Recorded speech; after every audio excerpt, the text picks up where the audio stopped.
नीतीश कुमार मुख्यमंत्री के तौर पर 10वीं बार शपथ ले चुके हैं। बिहार में ये एनडीए की 8वीं सरकार है। तमाम मंत्रियों ने शपथ ली है, उनकी संख्या बताएंगे, नाम बताएंगे। लेकिन सबसे चौंकाने वाला मामला जो है उपेंद्र कुशवाहा के बेटे दीपक प्रकाश का रहा। बकायदा बता दें कि कहीं भी खबर नहीं थी कि दीपक प्रकाश जो है वो मंत्री बन सकते हैं। लेकिन अब एक बड़ा खुलासा हुआ है कि उपेंद्र कुशवाहा की जो नाराजगी थी उसके पीछे बड़ी वजह यही थी कि वो महुआ की सीट चाहते थे। लेकिन चूंकि महुआ की सीट जो है वो लोजपा को चली गई, तो इस बात पर बीजेपी कन्विंस हुई कि आपको हम एक एमएलसी की सीट देंगे। चूंकि उपेंद्र कुशवाहा अपने बेटे दीपक प्रकाश को मंत्री बनाना चाहते थे, इसलिए उपेंद्र कुशवाहा राजी हुए। और इस बात का खुलासा तभी हुआ जब कल दीपक प्रकाश की पत्नी उपेंद्र कुशवाहा की बहू ने बकायदा ये पोस्ट किया था कि दीपक प्रकाश जी आपका स्वागत है। उसके बाद से ही ये कयास लगा कि दीपक प्रकाश जो है वो आज मंत्री पद की शपथ लेंगे। और आप देख सकते हैं किस तरीके से दीपक प्रकाश जो है वो मंत्री पद की शपथ ले रहे हैं। बीजेपी इस कोटे से कुल 14 मंत्रियों ने जो है वो शपथ ली है। जेडीयू से जो है 8 मंत्री, लोजपा के 2, हम और रालोमो के 1-1 मंत्री जो हैं वो शामिल हैं। आपको बता दें कि पहले नाम बता देते हैं आपको।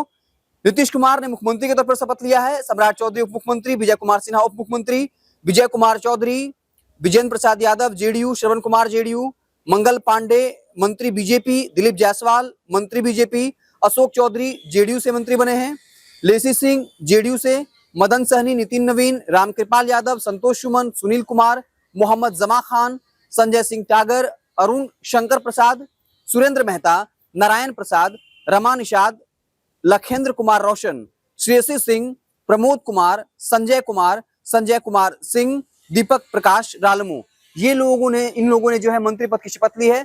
कुछ और मंत्री शपथ लेंगे, लेकिन अभी तक क्लियर नहीं हुआ है। खबर ये थी कि राजू तिवारी जो है वो भी मंत्री पद की शपथ लेंगे, लेकिन लोजपा आर से 2 लोगों को मौका मिला है और बिल्कुल क्लियर हो गया है। संजय सिंह जो महुआ से चुनाव जीते, महुआ की लड़ाई काफी टफ थी और वहां से संजय सिंह बाजी मारा। इसके अलावा बखरी से संजय पासवान चुनाव जीत कर आए।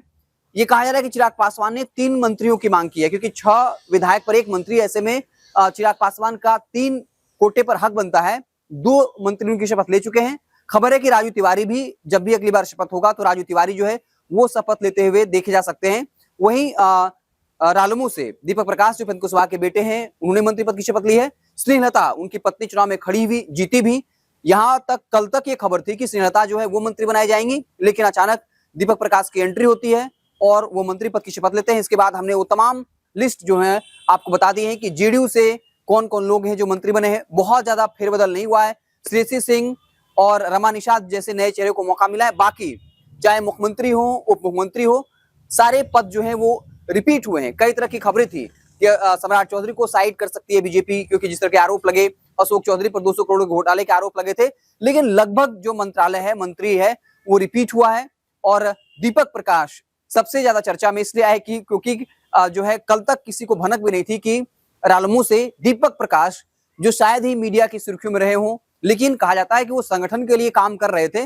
और उपेंद्र कुशवाहा नाराज इसी बात को लेकर हुए थे जब महुआ की सीट जो है वो लोजपा के कोटे में चली गई थी। तब बीजेपी ने उनको कहा कि ठीक है, हम आपको एमएलसी की सीट देंगे, क्योंकि आपको पता होगा कि कोई भी मंत्री अगर बनता है बिना विधानसभा चुनाव जीते हुए, तो एक विकल्प उसके पास होता है कि वो 6 महीने के अंदर विधान सभा का सदस्य बन जाए। विधानसभा मतलब विधान एक भाग जो होता है, विधान परिषद का भी एमएलसी भी बन जाता है, तो वो मंत्री रह सकता है। कई जगह उदाहरण होते हैं कि मुख्यमंत्री बिना चुनाव जीते ही शपथ लेते हैं और 6 महीने के अंदर उनको एमएलसी बना दिया जाता है।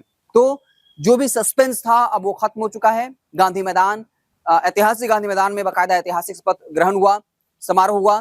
प्रधानमंत्री खुद पहुंचे थे, गृह मंत्री पहुंचे थे, 11 राज्यों के मुख्यमंत्री पहुंचे थे और तमाम देश के कह सकते हैं जो भी एनडीए के दिग्गज नेता हैं, चंद्रबाबू नायडू भी पहुंचे थे, योगी आदित्यनाथ जो है वो पहुंचे थे।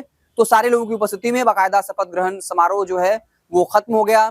तमाम तरह के कयासों का अंत हो चुका है। कयास तो यहाँ भी लग रहे थे कि बीजेपी अपना चेहरा उतार सकती है, लेकिन नीतीश कुमार ही अल्टीमेटली मुख्यमंत्री बने। डिप्टी सीएम भी जो है वो सेम रहे हैं। और बाकायदा जिन लोगों ने भी मंत्री पद की शपथ ली है, हमने उसका जिक्र कर दिया। आप क्या कुछ सोचते हैं, कमेंट बॉक्स में जरूर बताइएगा। बहुत बहुत धन्यवाद।